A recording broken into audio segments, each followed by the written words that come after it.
What's up, y'all? How's everybody doing today?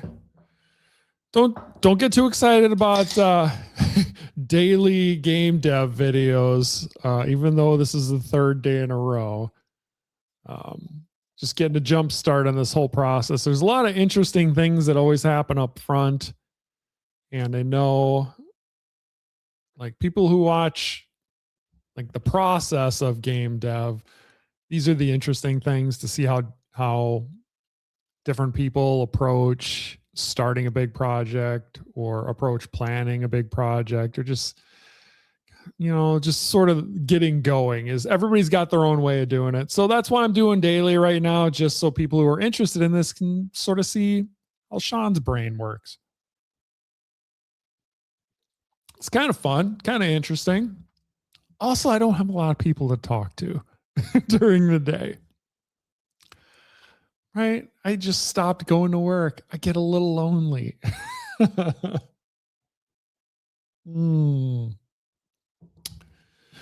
So anyway, yesterday, the goal was to put together the 1 year, 1.5 year plan. And I think I got that pretty good.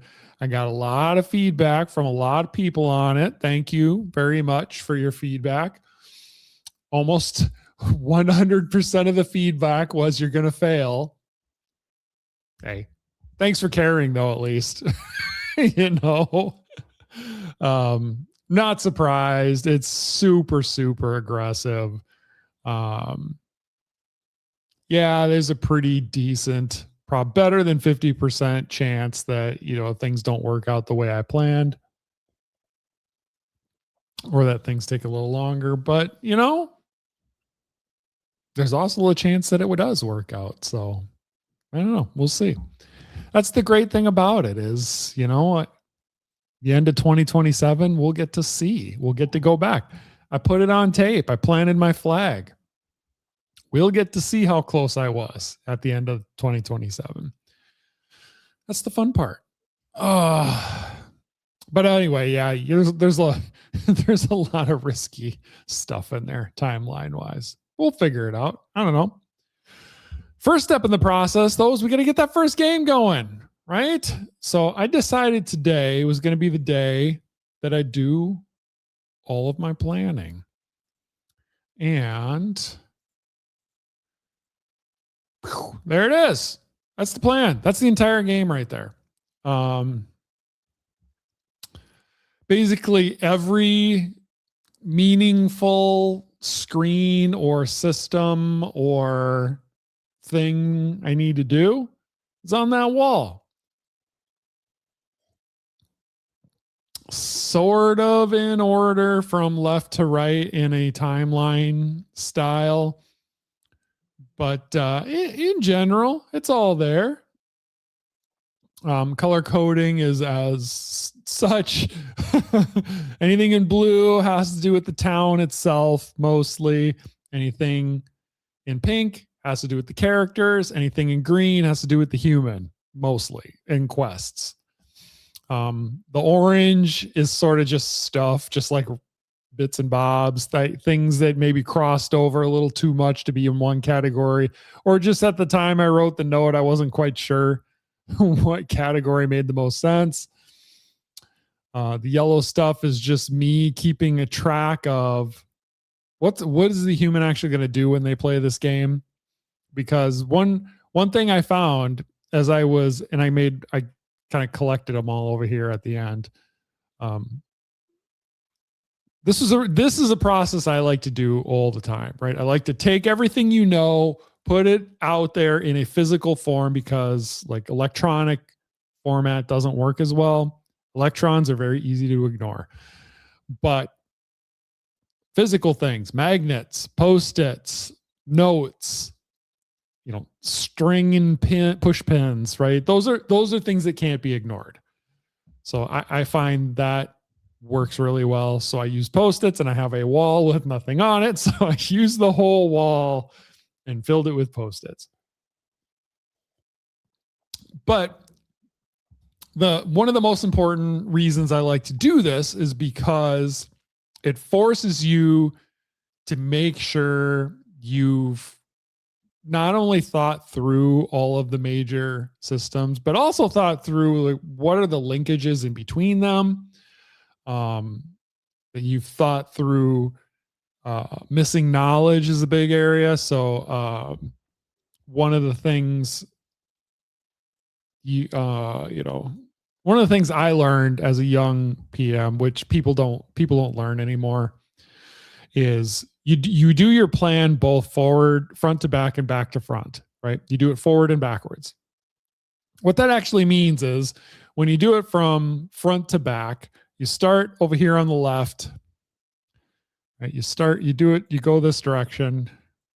You start on the left and it's in time order, right? So you say, oh, well, the first thing I'm going to do is over here on the far left. The next thing I'm going to do is, to the right of that. And then the next thing I'm going to do is to the right of that. And here's a whole bunch of stuff I can do after that. I'm going to put it to the right of that. And then kind of everything that's in line vertically is sort of relatively close in timeline. And you sort of build a schedule from left to right in terms of I'm going to do this, then I'm going to do this, then I'm going to do this. It's like reading a book, right? You start at the beginning and you just sort of work your way to the end. That's the way everybody is used to putting schedules together, right? You start now, you end at the end. One of the things when I got started that was just as important was you learn to look at your schedule from right to left. And what that means is not looking at schedule. I mean, it's kind of looking at schedule, but it's not really. What you're looking at is missing knowledge or we call it missing knowledge, but it could be missing tasks as well, or missing like materials or something.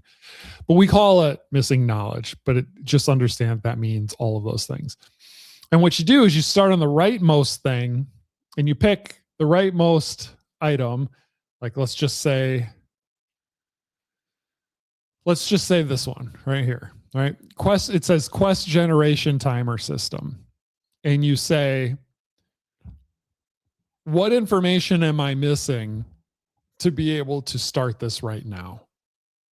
And the answer would be, I need the Quest system itself to exist. I need all the data to exist. I need to know what the rules are for the timers. I need the actual timer system to exist, right? And then you say, all right, well, here's 3 things I've identified that need to exist before I can do this. Let's just say there's 3 things, right? And then you go to the left one step, right? Because we're going from right to left. And you say, okay, on item 1 here, what is the missing information that I need in order to start that? Or could I start that right now? And most of the time, right, the answer is, oh, well, here's 2 things I need in order to be able to start that, right? And then you'll go to 2 and you'll ask the same question. Could I start that today, or what's the missing information I need? Oh, well, there's only 1 thing I need to start 2. And maybe 3, you'll say, you know what? I could start that today. It just doesn't make sense to start it today, but I actually, if I wanted to, could start working on number 3 today. And then what you know is 3, there's nothing that's a prerequisite to 3. There's nothing in front of 3, because if I wanted to, I could start it right now. And then you go back up to 1 and you say, oh, okay, well, now this one, what's the missing information I need to start that? Or could I start it today? And you just keep doing this process from right to left, filling in the requirements for each task in terms of what is the missing information, or could I start it right now? So that's what it means to plan a schedule from right to left. People don't really do that anymore. I found that was actually more valuable than doing it in timeline version from left to right. But, it's a brave new world. People take shortcuts and don't really know what they're doing anymore. So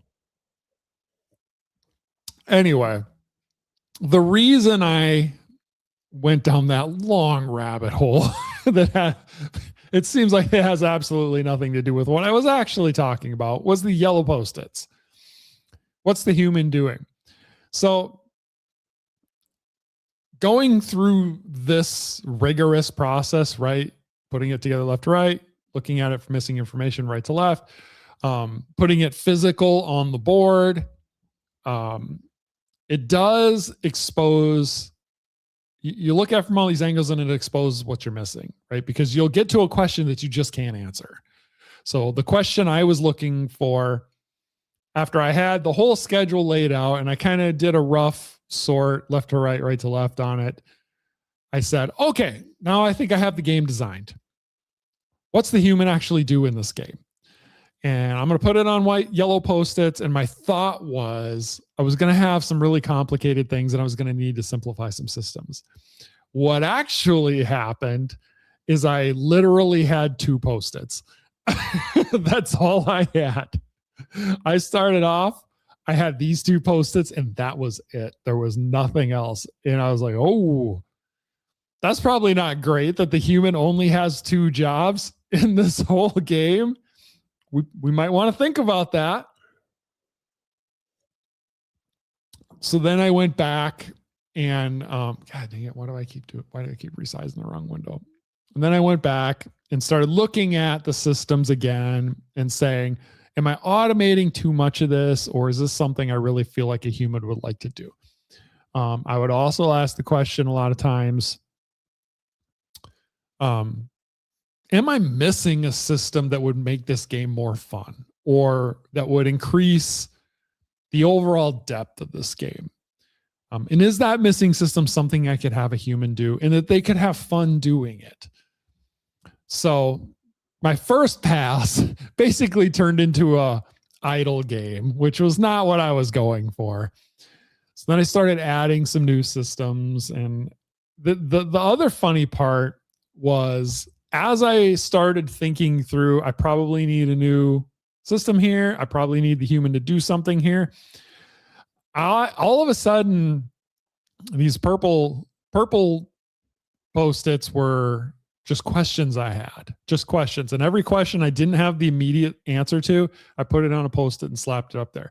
And there was a point I probably had 15 of these on there. And it was stuff like, I was looking for something else for the human to do. And there was a point where I was looking at the quest system and I was like, I feel like the human needs to do more on quests. Right now, just when you get a quest, just choosing who goes on the quest just doesn't feel that interesting. It doesn't feel like you're really part of the process there. I think the human needs to do more.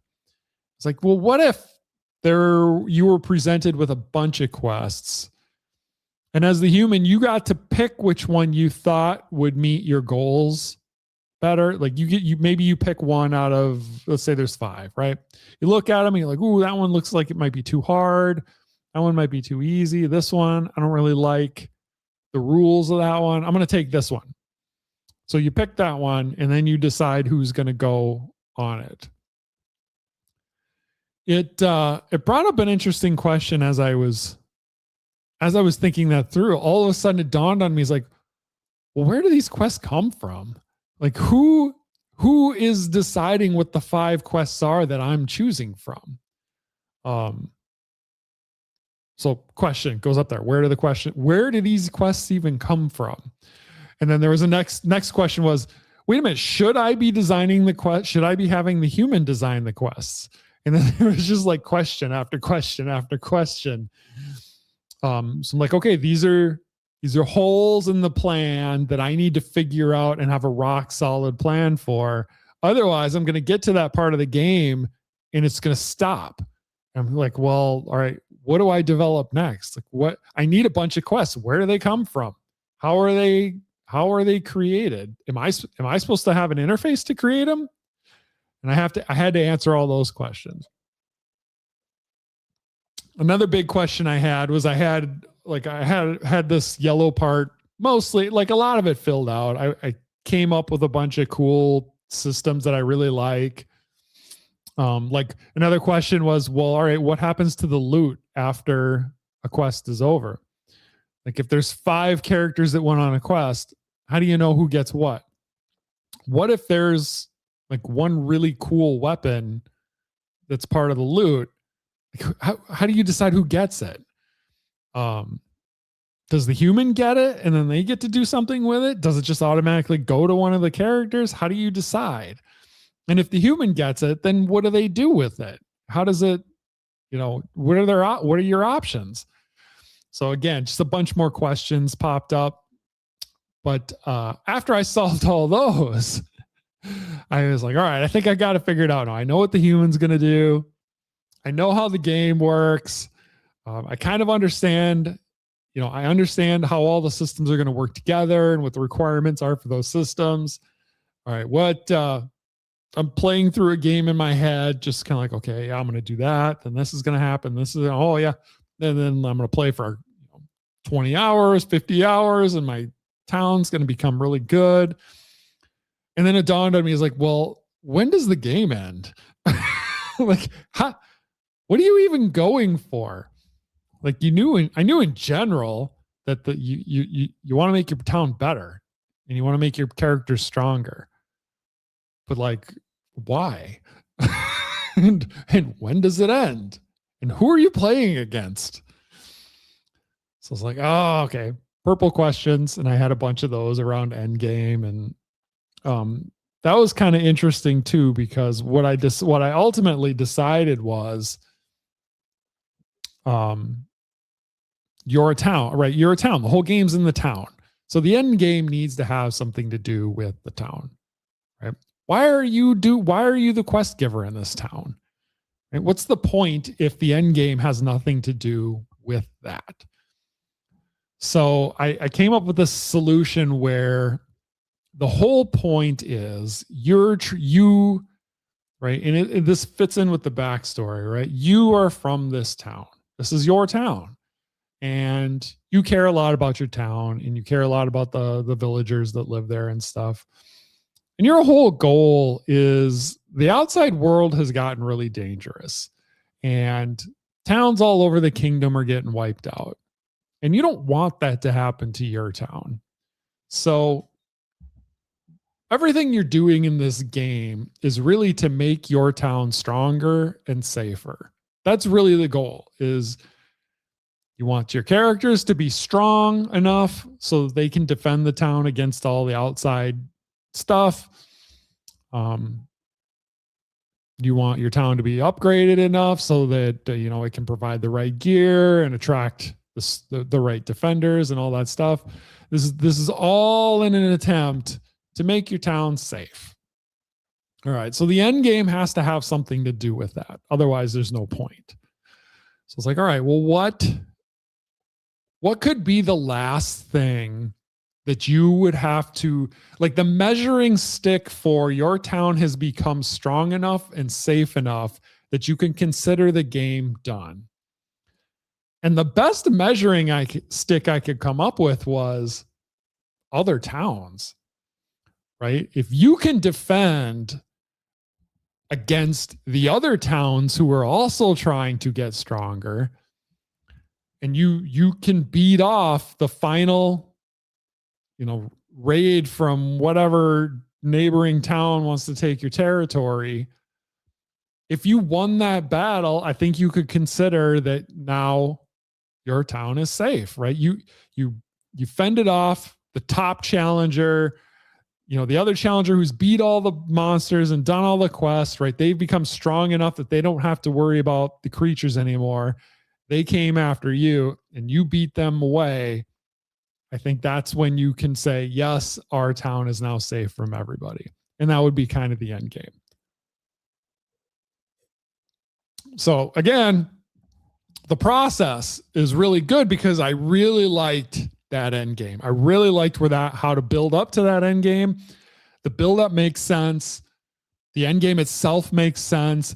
There's probably an interim semi end game that kind of transitions from I'm just doing quests to, oh, now I have to worry about other towns. I like that. But all of a sudden, like now I've just introduced like 5 more systems. right? Now there's other towns. I need to know what's going on in other towns, right? Or at least I need to know how strong they are. Other towns are going to attack my town. There's got to be some sort of raid mechanic now, right? I didn't plan on a raid mechanic, but now there needs to be a raid mechanic. It probably can be pretty simple and pretty similar to a normal quest, but it needs to exist in some way. If there's going to be this whole jockeying for strength between towns, I probably just can't have the trajectory of my town and my character strength always be up. There probably should be some ups and downs in there somewhere. Otherwise, you just wait long enough and you'll be the strongest town, and it's a foregone conclusion. You'll win every time. You just wait it out. So you can't just have characters always go up. It can't always be up. But this is also isn't a game where I want to like murder characters. Like this isn't that kind of game. So what do you do then? All right, well, there's another purple question, right? How do you have ups and downs without killing characters? So just like stuff like that. I found doing the physical process, being really, really focused on information and not so much on the order of tasks, just like really, really digging for gaps in information is my favorite part of planning a project. And that's what I did here. And I think it worked out really, really well. I'm very excited about it. I think the way the game plan for the game's plan, it worked out far better than I thought it was going in. Going in, I thought I had a good plan, but going through this process and really, really giving it its full attention, and taking it seriously, I think I came out with a much better game. So I'm very excited. So this is the entire game. This is it. It's not super long. I mean, some of these things a little longer than other ones, but essentially I tried to break it down into like each post-it note is something I probably could do in a day or less. There aren't a lot of post-its on here that will take me multiple days to do. There's probably a few, but there's not very many. There's a lot of post-its on here I could probably knock out in a couple of hours if I just really focused on it. So this is all doable. This is doable. The game's tightly scoped. Again, it's you know, if you look at the colors just themselves, right? The town is blue. Let's just, I keep resetting this size of the wrong window. All right. The town is blue. So if you look at, there aren't a lot of blue things. So the town development itself is not very complicated. It really just is a matter of set up what the town looks like, set up how buildings are placed, set up how they're upgraded, and then set up how you interact with buildings. Literally, that's it. That's it for towns. Characters are a little more complicated, but essentially the characters come down to what's the character data look like? What do the character visuals look like, right? Animation, model, and that kind of thing. And how does the AI work, right? What are the different AIs it can do? And then what ratings does it use to figure out which AI it wants? That's kind of it. It's really not super complicated because I'm not doing gamepad control warfare.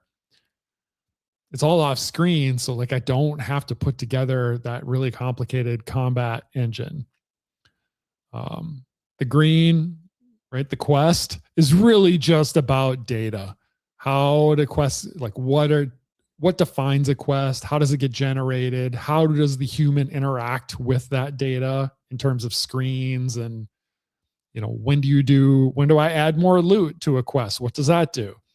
When a quest is over, how is the loot divided? What does that do? What if I as the human keep the weapon that's found under the mountain, whatever, right? What if I keep it? What can I do with it then? Right? If I save up enough gold, like how much gold do I need to upgrade a building? Like, it really just comes down to that. That's really all the quest system is. How are they generated? And then how does the human interact with those quests? Most of the orange stuff is stuff like, oh, I need a screen to do this. I need like save load screen. I need an intro screen. I need a screen to show me the status of my town's gold. I need a screen to show me my reputation, or like a UI element to show my reputation or my trust. What else? Dang it, wrong window again. What else do we got? Oh yeah, I need a system for recruiting new characters to the town. And I need UI for those things. I need gear, right? Just little stuff like that. That's what the orange ones really are. Not complicated, right? I need a game logo. I need Steam assets, right? Not super complicated stuff. All the things you would imagine you'd need. And then that's kind of it, right? It's not complicated. This really is, if you look at these post-its, this really is the entire game. So I took all those. Next step of the process, like those post-its are going to start falling off that wall like any day now.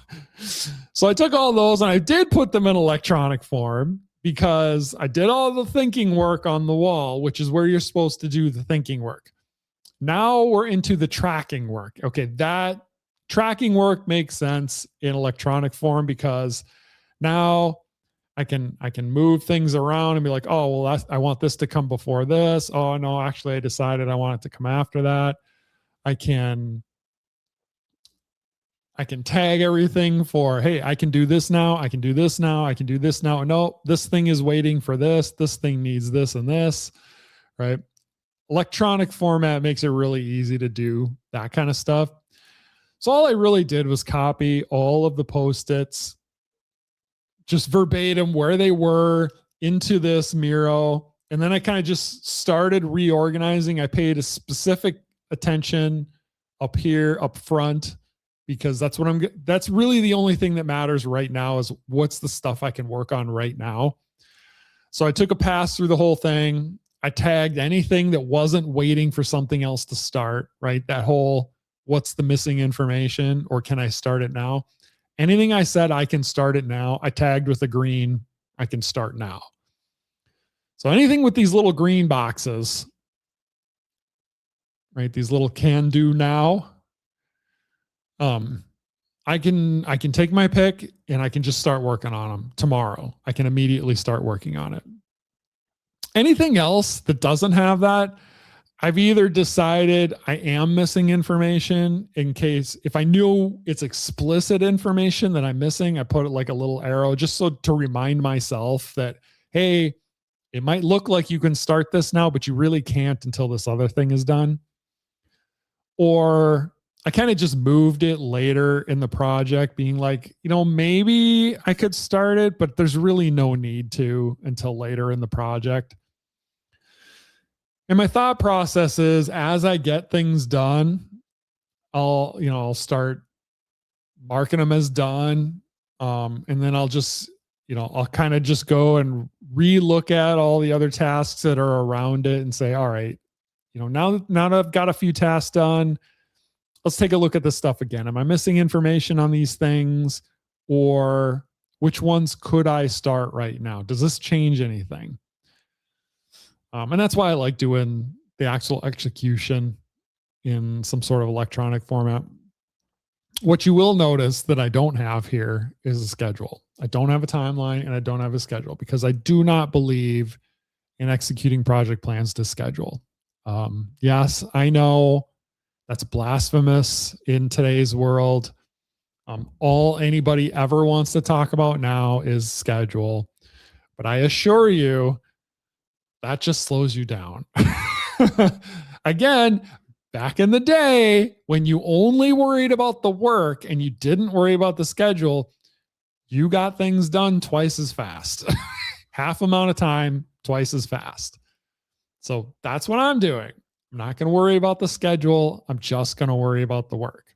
And what that means is, as things get done, I just evaluate the work itself and say, does this let me move on to the next thing?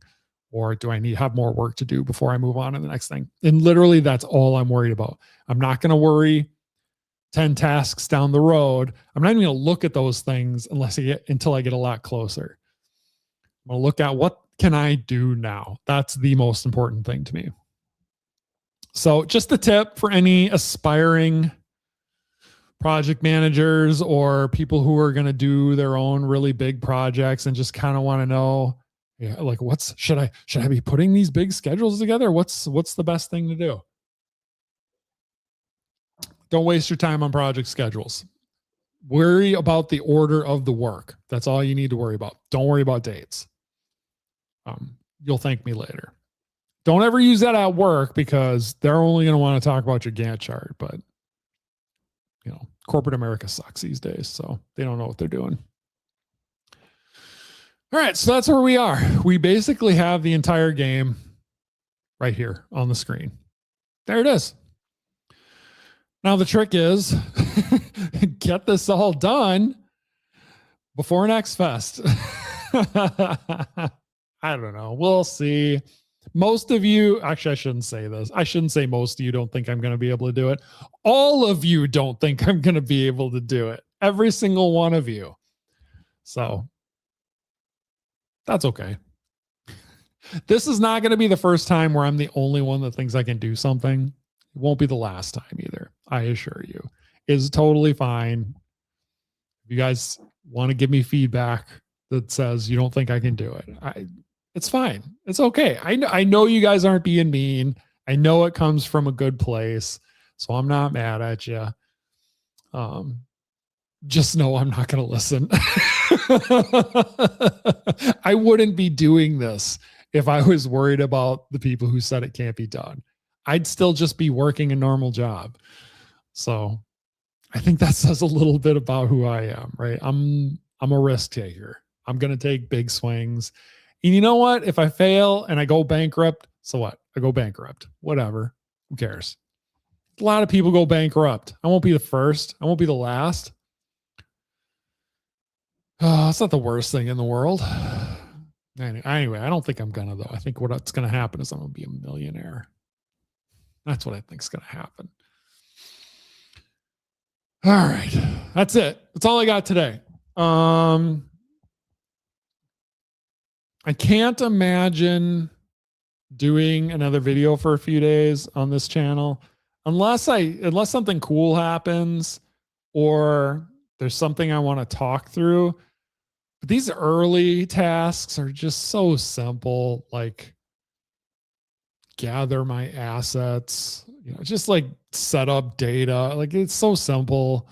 I probably won't need to talk through a lot of that stuff. So it might be a little while. Don't expect a video every day. If I get lonely, you might get a video every day though. So let's just leave it there. All right. See you next time.